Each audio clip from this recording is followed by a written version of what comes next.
അപ്പോൾ നമ്മൾ ബേപ്പൂരിലാണ്. ഇക്കുറി ബേപ്പൂർ നിയമസഭാ മണ്ഡലം തീപാറും പോരാട്ടത്തിനായി കാത്തിരിക്കുകയാണ്. സിറ്റിംഗ് MLA മുഹമ്മദ് റിയാസ് മണ്ഡലം ഇടത്തോട്ട് തന്നെ ചായ്ക്കാൻ ഇറങ്ങുമെന്നാണ് സൂചന. UDF-നായി ഇത്തവണ ബേപ്പൂരിൽ PV അൻവർ എത്തുകയാണ്. അൻവർ തന്നെ സ്ഥാനാർത്ഥിയെന്ന് KPCC അധ്യക്ഷൻ സണ്ണി ജോസഫ് സ്ഥിരീകരിച്ചു കഴിഞ്ഞു.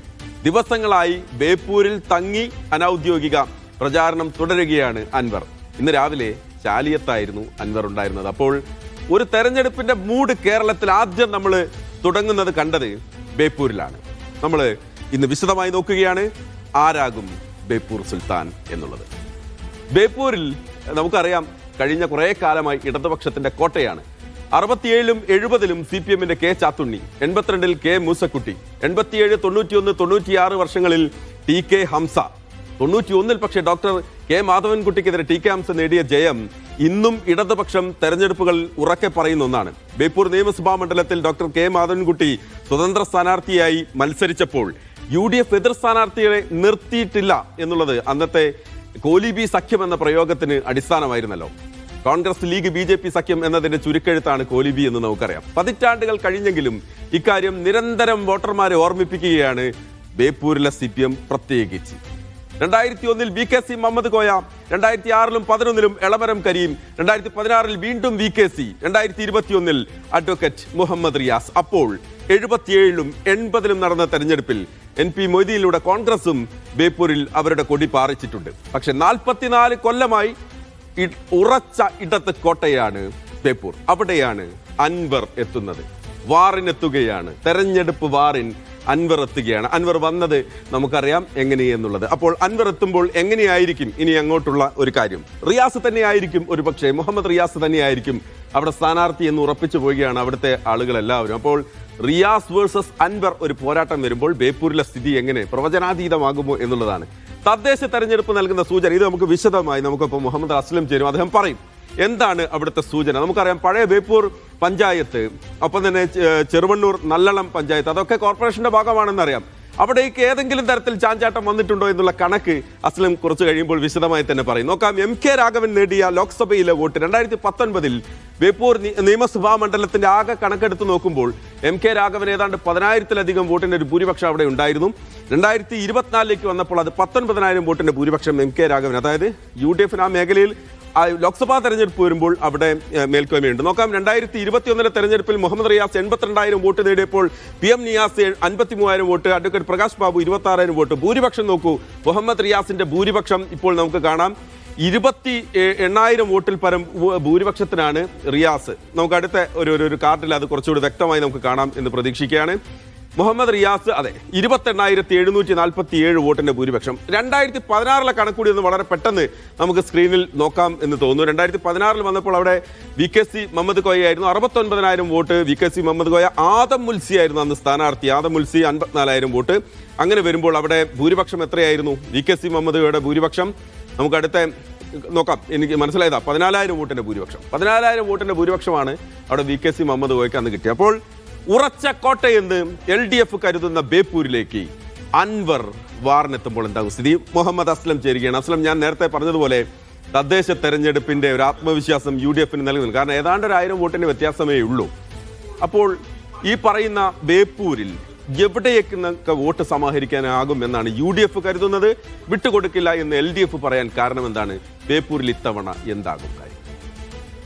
LDF-നെ സംബന്ധിച്ചോളം LDF കഴിഞ്ഞ തെരഞ്ഞെടുപ്പുകളുടെ ഒരു ചരിത്രം മാത്രം, നിയമസഭാ തെരഞ്ഞെടുപ്പുകളുടെ ചരിത്രം മാത്രം തന്നെ എടുത്താൽ അവർക്ക് ആത്മവിശ്വാസത്തിന് യാതൊരു കുറവും വേണ്ടതില്ല. നേരത്തെ പറഞ്ഞ 28,747 എന്ന് പറയുന്ന കഴിഞ്ഞ ഭൂരിപക്ഷം എന്ന് പറയുന്ന വലിയ ഭൂരിപക്ഷം മാറ്റിയിറത്തി കഴിഞ്ഞാൽ പോലും 5,000-നും 15,000-നും ഏതെല്ലാ രാഷ്ട്രീയ സാഹചര്യത്തിലും വിജയം 10,000-ഓളം വോട്ടിന്റെ ഭൂരിപക്ഷം വിജയിക്കാനുള്ള ഒരു കരുത്ത് ബേപ്പൂർ മണ്ഡലത്തിൽ കാണിച്ചിരുന്നു. ലോക്സഭാ മണ്ഡലത്തിലെ കണക്ക് നമുക്ക് നിയമസഭയുമായി താരതമ്യം കഴിയില്ല, അതൊരു നമുക്കറിയാം വേറെ പാറ്റേൺ തന്നെയാണ്.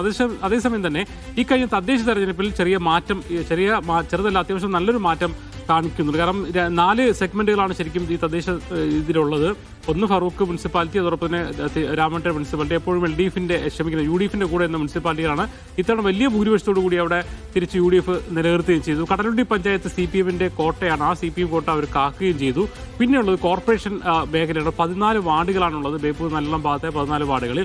അതിൽ സാധാരണ ഇതിൽ ഏറെക്കുറെ എല്ലാ വാർഡുകളും LDF ജയിക്കുന്നതാണ്. ഇത്തവണ 9 വാർഡുകൾ LDF ജയിച്ചപ്പോൾ 4 വാർഡുകൾ UDF, 1 വാർഡ് BJP എന്ന രീതിയിൽ 14 വാർഡുകളും കണക്കൂട്ടുന്നത്. അപ്പോൾ അതായത് കടലുണ്ടിയിലും ഈ കോർപ്പറേഷൻ മേഖലയിലും LDFന്റെ ഒരു മേൽക്കോയ്മയും അതോടൊപ്പം തന്നെ രാമനാട്ടുകര ഫറൂഖ് മേഖലയിൽ UDFന്റെ ഒരു ഈ ശക്തി കേന്ദ്രം ഈ രീതിയിലാണ് ഒരു സന്തുലിതാവസ്ഥ വരുന്നത്. പക്ഷേ ഇത്തവണത്തെ തദ്ദേശ തെരഞ്ഞെടുപ്പിൽ 1000 വോട്ടിന്റെ വ്യത്യാസം മാത്രമേ മൊത്തം നോക്കുമ്പോൾ കാണാൻ കഴിയുള്ളൂ. അതേസമയം നിയമസഭാ തെരഞ്ഞെടുപ്പ് വരുമ്പോൾ നമുക്കറിയാം സ്ഥാനാർത്ഥികളാണ് ഏറ്റവും പ്രധാനം. മുഹമ്മദ് റിയാസ് എന്ന് പറയുന്ന പൊതുമരാമത്ത് മന്ത്രി, ജനകീയനായ മന്ത്രി, അതോടൊപ്പം തന്നെ PV അൻവർ എന്ന് പറയുന്ന LDFിൽ നിന്നും ഇറങ്ങി വന്ന് മുഖ്യമന്ത്രിയെയും LDFിനെയും വെല്ലുവിളിച്ചുകൊണ്ട് ഇറങ്ങി വന്ന് നിൽക്കുന്ന ഒരാളെന്ന നിലയിൽ ആവേശം ഉണ്ടാവും. ഇതിലൊരു പ്രധാനപ്പെട്ട കാര്യം എന്ന് പറയുന്നത് സാധാരണഗതിയിൽ തന്നെ ബേപ്പൂരിൽ UDF അനുഭവിക്കുന്ന ഒരു പ്രശ്നം എന്ന് പറയുമ്പോൾ കോൺഗ്രസിൽ ഒരു സ്ഥാനാർത്ഥി നിർത്തുമ്പോൾ സ്വാഭാവികമായിട്ടും വിഭാഗീയത ഉണ്ടാവും. മറ്റൊരു വിഭാഗം വോട്ട് ചെയ്യാതെയോ അല്ലെങ്കിൽ മരവിപ്പിക്കുകയോ ഒക്കെ ചെയ്യുന്ന രീതിയിലേക്ക് വോട്ട് വിഭാഗീയത പ്രശ്നം ഉണ്ടാവാറുണ്ട്. ലീഗിലും അത്യാവശ്യം വിഭാഗീയ പ്രശ്നങ്ങൾ പറഞ്ഞു നിൽക്കാറുണ്ട്. അതേസമയം ഈ രണ്ടും അല്ലാത്തൊരു സ്ഥാനാർത്ഥി, പ്രത്യേകിച്ച് UDF പ്രവർത്തകർക്ക് ആവേശമുള്ള ഒരു സ്ഥാനാർത്ഥി വരുന്നതോടുകൂടി ഈ വിഭാഗീയ പ്രശ്നങ്ങൾ മാറിക്കൊണ്ട് നല്ലൊരു വോട്ട് പരമാവധി UDFന് കിട്ടാനുള്ള പരമാവധി വോട്ടുകൾ ശേഖരിക്കാനും കഴിയുമെന്നൊരു ആത്മവിശ്വാസം അവർക്കുണ്ട്. കടലുണ്ടി പഞ്ചായത്തിൽ 8000 വോട്ടിന്റെ ഭൂരിപക്ഷത്തിൽ കഴിഞ്ഞവണ CPയുടെ സ്ഥാനാർത്ഥി വിജയിച്ചെടുത്ത് അഫീഫ നഫീസ എന്ന് പറയുന്ന ഒരു മികച്ച സ്ഥാനാർത്ഥി വന്നപ്പോൾ ആ ഭൂരിപക്ഷം 2000-ലേക്ക് മാറി തദ്ദേശ തെരഞ്ഞെടുപ്പിൽ ഉദാഹരണം അവർ ചൂണ്ടിക്കാണിക്കുന്നുണ്ട്. അതുകൊണ്ട് തന്നെ മികച്ച സ്ഥാനാർത്ഥി വരുമ്പോൾ വോട്ട് ഉയർത്താൻ കഴിയുന്ന അല്ലെങ്കിൽ വിജയിക്കാൻ പറ്റുന്ന അല്ലെങ്കിൽ പോരാട്ടം നടത്താൻ കഴിയുന്ന ഒരു വോട്ട് ബേസ് UDF അതും UDF LDFന്റെ കരുത്തുമായിട്ടാണ് പോരാട്ടം എന്നുള്ളതാണ് അൻവറും റിയാസും വരുമ്പോൾ ഉള്ള വ്യത്യാസം വരുന്നത്. ഓക്കെ, ഒരു കാര്യം ചോദിച്ചോട്ടെ, ഈ അൻവറിന്റെ കേസിൽ നേരത്തെ അസ്ലം പറഞ്ഞതുപോലെ കോൺഗ്രസിന്റെ ഒരു സ്ഥാനാർത്ഥിയാണെങ്കിൽ അതുമായി ബന്ധപ്പെട്ടുള്ള തർക്കങ്ങളും കാര്യങ്ങളും ഒക്കെ നടക്കാറുണ്ട്. ഞാൻ മത്സരിക്കാൻ തയ്യാറാണ്, എനിക്ക് ബേപ്പൂർ തരൂ എന്ന് പറഞ്ഞ് അൻവർ എത്തിയതാണോ, അതല്ല അൻവർ വരട്ടെ ബേപ്പൂർ മത്സരിക്കട്ടെ എന്ന് കോൺഗ്രസ് തീരുമാനിച്ചതാണോ? അൻവർ കുറച്ചുകൂടി സുരക്ഷിതമായ ഒരു സീറ്റാണ് ആഗ്രഹിച്ചതെന്ന കാര്യം സംശയമില്ല. തവനൂർ ഉൾപ്പെടെയുള്ള പട്ടാമ്പി ഉൾപ്പെടെയുള്ള സീറ്റുകൾക്ക് അദ്ദേഹം UDFിൽ പിന്നെ അനൗദ്യോഗികമായിട്ടെങ്കിലും ചോദിക്കുകയും ചെയ്തിരുന്നു. അതേസമയം UDFന്റെ ഒരു സ്ട്രാറ്റജി എന്ന് പറയുന്നത് LDFിൽ നിന്നും LDFിനെയും മുഖ്യമന്ത്രിയെയും ചില കാര്യങ്ങൾ പറഞ്ഞ് വിമർശിച്ചുകൊണ്ടാണ് അൻവർ PV അൻവർ പുറത്തേക്ക് വരുന്നത്. എന്ന് പറഞ്ഞാൽ സർക്കാരിനെതിരായ ഒരു പോരാട്ടത്തിന്റെ ഒരു മുഖമാണ് PV അൻവർ. അങ്ങ് സർക്കാർ വിരുദ്ധ വികാരം ഉയർത്തിവിടാൻ പറ്റുന്ന ഒരു മണ്ഡലത്തിൽ അദ്ദേഹത്തെ നിർത്തുന്നതാണ് UDFിന്റെ സംസ്ഥാന തലത്തിൽ തന്നെ ഏറ്റവും മികച്ച നല്ലത്. അതുകൊണ്ട് തന്നെ അദ്ദേഹം എപ്പോഴും പറയാറുണ്ട് പിണറായിസം മരുമോനിസം എന്നൊക്കെ പറഞ്ഞിട്ട് LDFിനെതിരെ CPM-എതിരെ ശക്തമായ അറ്റാക്ക് നടത്തുന്നത്. അത്തരം ഒരു അറ്റാക്ക് നടത്താൻ കഴിയുന്ന ഒരു മണ്ഡലം, പ്രത്യേകിച്ച് നിയമസഭാ തെരഞ്ഞെടുപ്പിൽ ഒരു ഭരണവിരുദ്ധ വികാരം ഉണ്ടാവുകയാണെങ്കിൽ അത് പ്രകടമാകാൻ സാധ്യതയുള്ള ഒരു പ്രധാനപ്പെട്ട മണ്ഡലം മുഹമ്മദ് റിയാസ് മത്സരിക്കുന്ന ബേപ്പൂരായിരിക്കുമെന്നും UDF അതുപോലെ പ്രതിപക്ഷ നേതാവ് ഉൾപ്പെടെയുള്ള ആൾക്കാർ കണക്കൂട്ടുന്നു. അതുകൊണ്ട് തന്നെ PV അൻവറിനെ അവിടെ ഇടുന്നതായിരിക്കും നല്ലത് എന്നൊരു വിലയിരുത്തലിന്റെ അടിസ്ഥാനത്തിലാണ് ഒരുപക്ഷെ ഒരു വെല്ലുവിളിയുള്ള സീറ്റ് ആയിട്ട് പോലും PV അൻവറിന് നൽകുന്നതും. അത്തരം ഒരു വെല്ലുവിളി ഏറ്റെടുക്കാൻ അവസാനം PV അൻവർ തയ്യാറാവുകയും ചെയ്തു. അതിന് തയ്യാറായി എന്ന് പറഞ്ഞാൽ വളരെ നേരത്തെ തന്നെ ഒരുപക്ഷെ തീരുമാനങ്ങളൊന്നും ആവുന്നതിന് മുമ്പ് തന്നെ, ഇപ്പോഴാണ് പക്ഷേ KPC പ്രസിഡന്റെങ്കിലും അത് സ്ഥിരീകരിക്കുന്നത്, അതിന് മുമ്പ് തന്നെ അദ്ദേഹം ആ മണ്ഡലത്തിൽ ഇറങ്ങുകയും അവിടുത്തെ പ്രശ്നങ്ങൾ പഠിക്കുകയും അവിടെ ജനങ്ങളെ കാണുകയും ചെയ്തുകൊണ്ട് എന്തായാലും ഇറങ്ങാൻ തീരുമാനിച്ച സാഹചര്യത്തിൽ അത് ആഘോഷമായി ഇറങ്ങുന്ന രീതിയിലേക്ക് PV അൻവർ മാറിയതിന് കാരണം അതാണ്. അതുകൊണ്ട് തന്നെ ഒരു വെല്ലുവിളി അവിടെയുണ്ട്. ഒരു എളുപ്പത്തിന് അൻവർ വന്നു എന്നതുകൊണ്ട് മാത്രം വിജയിക്കാൻ കഴിയുന്ന സീറ്റല്ല എന്ന് അൻവറിനും അതോടൊപ്പം തന്നെ UDF ക്യാമ്പിനും അറിയാം. അതേസമയം നേരത്തെ തന്നെ പോരാട്ടം തുടങ്ങി വയ്ക്കുക എന്നുള്ളതാണ് ഇപ്പോൾ അവിടെ ചെയ്തിരിക്കുന്നത്.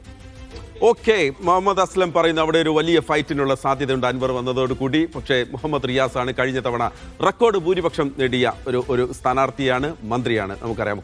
അപ്പോൾ ചിരി ആരുടേതായിരിക്കും? മുഹമ്മദ് റിയാസിൻ്റെതാകുമോ അൻവറിൻ്റെതാകുമോ? തെരഞ്ഞെടുപ്പിന്റെ എല്ലാ ഒരുക്കങ്ങളും അല്ലെങ്കിൽ തെരഞ്ഞെടുപ്പിന്റെ എല്ലാ ആവേശവും തുടങ്ങിക്കഴിയുന്ന ഒരു സമയമാണ്.